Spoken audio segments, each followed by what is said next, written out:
Hello, horrorphiles. You're listening to Dissecting Horror, Examining the anatomy of fear in film, television, and literature. In this episode, we'll examine the novel NOS4A2 by Joe Hill. This dissection will be spoiler-free. NOS4A2 is a horror novel about a woman trying to save her son from a vicious supernatural killer, according to Wikipedia. The presumption one leaps to might be that of a vampire tale, being that NOS4A2 is associated with Count Dracula or some version of the legendary bloodsucker. But as with much of this book, the writing transcends what could be expected in both subject matter and quality. The story actually has as much to do with Christmas as vampires, while still not exactly being a Christmas story either. NOS4A2 is a chilling, layered, imaginative, and immensely gripping story driven by a sort of Yuletide macabre version of Neverland and the idea that we all live in two worlds, one powered by one's mind and one the physicality outside of it, yet both being equally real even if the former is cloaked and unknown to others. In Christmasland, the childhood joy at Christmas is alive for eternity, but at the hefty cost of losing one's family, humanity, and very identity, becoming a demented, bloodthirsty plaything in this Yuletide funhouse controlled by the ethereal monster, Charlie Manx. NOS4A2 was begun on the 4th of July, 2009, and completed over the holidays in 2011, eventually to be published in 2013. NOS4A2 was Hill's third novel, previous works being Heart-Shaped Box in 2007 and Horns in 2010, which was later produced as a film starring Daniel Radcliffe. My first introduction to Joe Hill was in the 1982 film Creepshow, in which he played Billy, the little boy at the beginning and end with the abusive father against whom he unleashes a voodoo doll ordered from the Creepshow comic book, a film written by Stephen King and directed by George A. Romero, a personal favorite. At 19 hours and 27 minutes, the unabridged audiobook was performed by Kate Mulgrew, best known for playing Captain Catherine Janeway on Star Trek Voyager for 7 seasons. Admittedly, I had initial reservations about a narration by Kate Mulgrew since at times I considered her voice to be somewhat grating on Star Trek. However, quite to the contrary, I found her voice very well suited for this subject matter. There was even something comforting about her, and now I cannot imagine anyone else having narrated it. She fully dedicated herself to every character, every nuance, with no reservations. But this is actually more than just a narration, after all. It's a performance of the entire novel, including each of its characters, complete with their distinct personalities and accents. NOS4A2 as a show was very intriguing and exhilarating in many ways, and very flawed in others. So you say NOS4A2, and I say NOS4A2. NOS4A2. Which is right? Am I right? It's probably NOS, because isn't that more the German? It comes from the German pronunciation. Yeah. And I think that's probably NOS4A2. Oh. God. Gave me a shiver.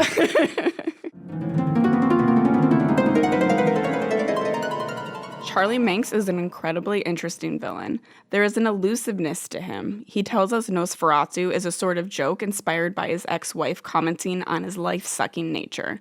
He is vampiric in more ways than just his personality, gaining power and control by the children he kidnaps, claiming he is freeing them to realize every child's dream. He also happens to give them a certain appetite for human flesh, while this is mostly implied. His car, the Wraith, is his vehicle for manipulation and sucking the life force, will, and memory out of these children to bring them over to the side of a fantastical yet ferocious Christmas fantasy mecca. There's 2 seasons, correct?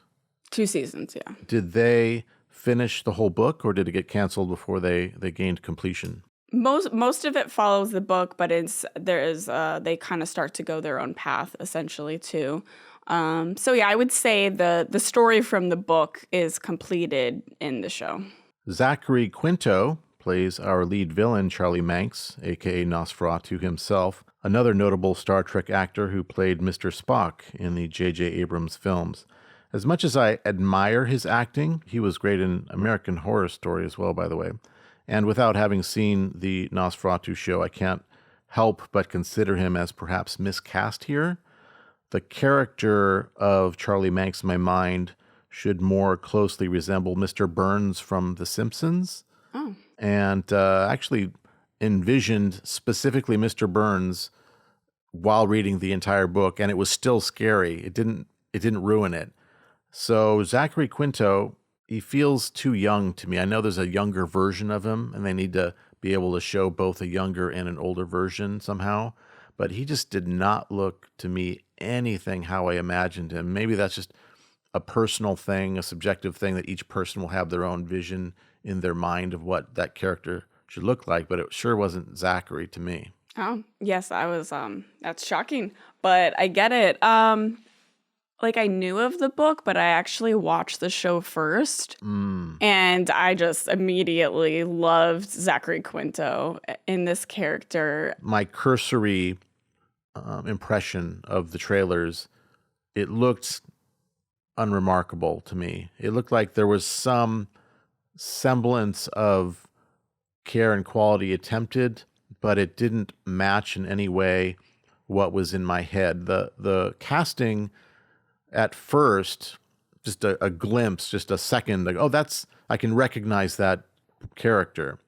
But a closer look made me feel like, oh, that doesn't quite, it's like they didn't quite get someone with that level of depth and sharpness in their eyes. You go, oh, wow, that's a distinctive person. It was more like they fit the mold, but it didn't quite take that next level of performance or casting that would have really nailed it.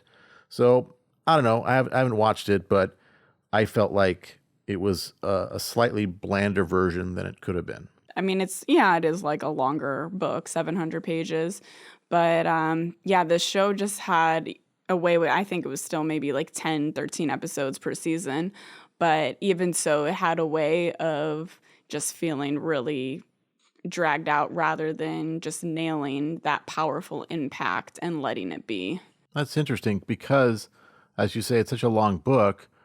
How should it possibly feel anything but like they've got more material than they need to cram in there? It should feel like, I don't know, the pacing should be the opposite of dragged out. Yeah. Oh, well, missed the mark. Born Joseph Hillstrom King, it cannot be ignored that Joe Hill is son of Stephen King, a writer who needs no introduction. But no less significant, he is also son to Tabitha King, author of 8 novels, and to whom Nosferatu was dedicated. Quote, "To my mom, here's a mean machine for the story queen," unquote. Now, it would be too easy to say he gets it from his father or his mother. And I don't want to dismiss that influence, but I personally find it rather invalidating to attribute someone's ability to another by way of genetics. I always resented it when someone assigned credit for my skills in drawing, for example, to my father based on the fact that he happened to be an artist too. I can't deny this influenced and even inspired me in some ways, but I question that artistry is even a gene to be passed down. Let's give credit where credit is due. Joe Hill is the creator of his own works and achievements. Absolutely. I mean, he's a very talented writer. You see some of the similarities, but yeah, you could, doesn't mean that it's given because your parent is a certain profession or has this talent, even if they try to influence you. You know, he could very well have been like, I want to be a horror writer and not have been any good at it. You know, maybe he might have got his first book published with some connections, but yeah, I think he's more than proven himself as a very talented, nuanced writer. It is unfortunate that this will always hang over the career of Joe Hill because regardless of his famous father, he really is a next-level talented writer who, if anything, has worked to establish a career without taking advantage of his father's name.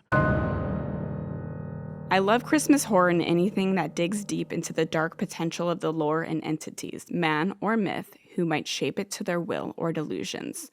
Still, I am not that big on Christmas itself. especially a forever Christmas, that sounds absolutely dreadful to me. The Christmas season is already stretched out a bit too much for my taste. I am definitely much more partial to Halloween, but would absolutely volunteer as tribute if given the chance to live in a forever Halloween. I can admit, as a child, Christmas had a higher level of magic and wonder and represented that childhood bliss. What about you? If Manx visited you as a child, do you think you would be taken by the idea of freedom from parents and an eternal scary little Christmas if given a taste of his power and dark nature? No, I've gone through that scenario in my mind, but with the lens of Star Wars and would I go to the dark side or be a Jedi?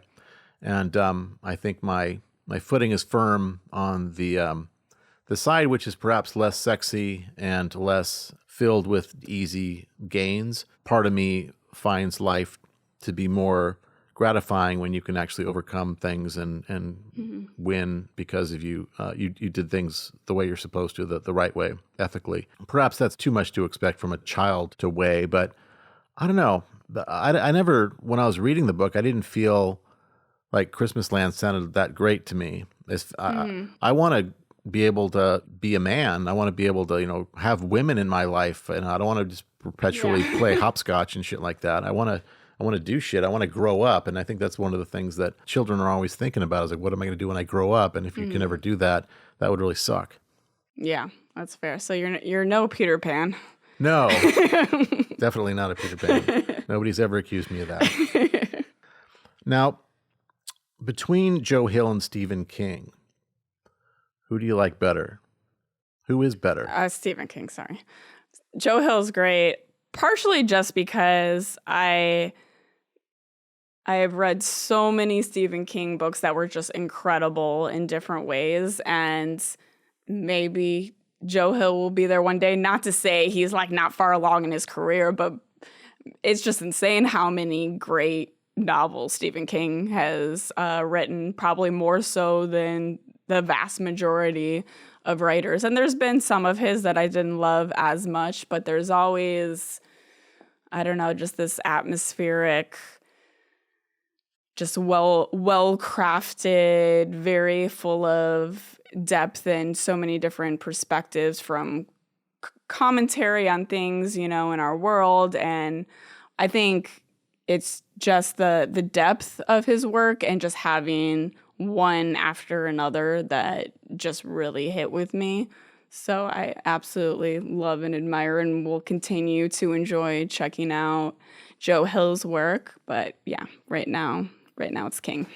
I did recognize, interestingly enough, a number of locales referenced in this book that are used in other Stephen King stories, such as Derry, Shawshank, and Castle Rock, creating in Hill's work an extension of the Stephen King universe, which was kind of cool. Yeah. I don't know how you can get away with that because it's like a different, different person. But I guess if anybody's going to get away with it, it's going to be Joe Hill. Yeah, I would kind of view it as his way of honoring his father's work while still kind of bridging his own path.